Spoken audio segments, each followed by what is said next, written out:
All right, good afternoon. This is where we're at on the wrecker right now. I do have the panels cut, and I did build some little brackets inside here. These are quarter 20 stainless steel bolts are welded from the back, so all you do is run a nut down on them. I'll probably put acorn nuts on them. Everything works all right. I cut the grooves for the handles. I call that my 7 Spanish Angels. It looks like Ray Charles did it. But I did manage to booger this up over here. I don't know what the hell I did here, but the tape measure got me. But got a big crack here to fill. I have to put a little bit of a filler piece in there, which is no big deal. Anyway, the handles line up and all that. I've already had the handles stuck down in it. I'm getting ready to peel it all back apart and blow it off, sand it down, and do the undercoat and paint to the back side of it. And then we can bolt these on, I wouldn't say permanently, but semi-permanently. So same thing with the handles. I don't really need to have them back off. I can do the taillight wiring from under here. It's not that big a deal. I might go ahead and wire those up beforehand, as I am just that lazy.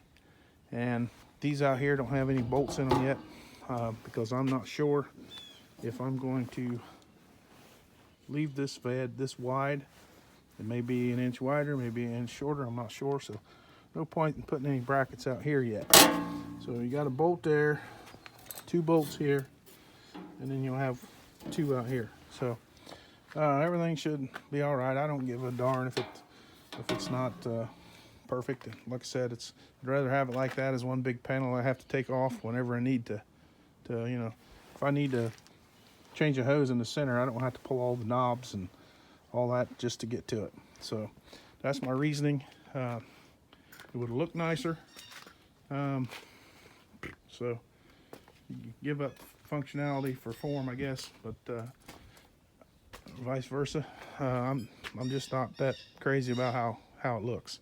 I really couldn't care less as far as that goes. I mean, I don't want it to be an eyesore, but at the same time, it's we'll make it as nice as we can make it within reason.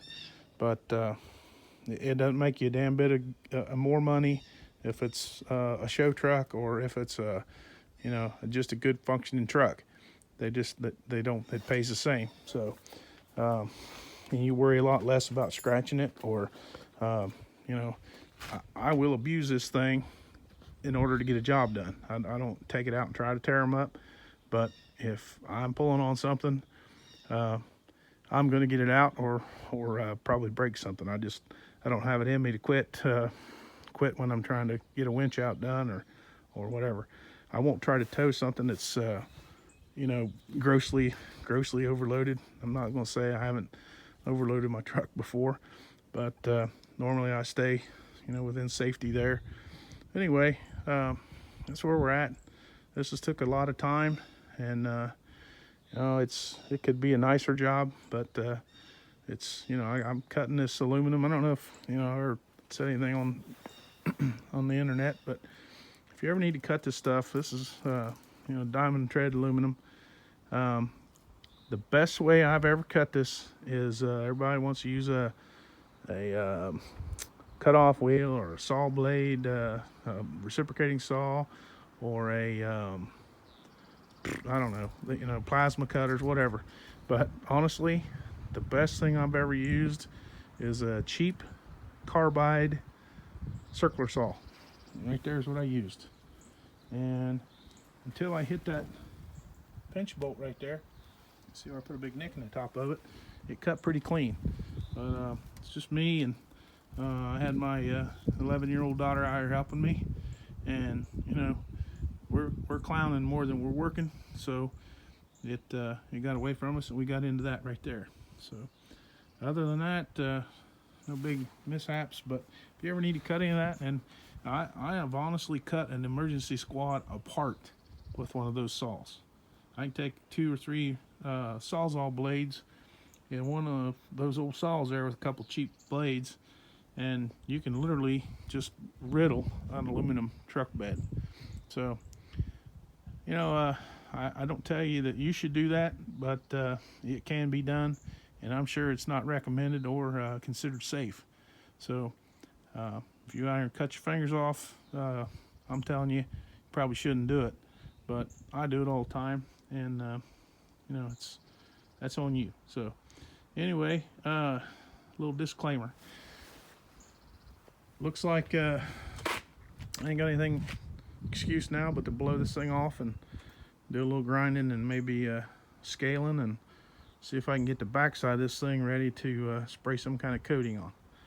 And I think I will go ahead and wire those tail lights up and get that out of the way. So if I can get that accomplished today, pretty good for an old fat man.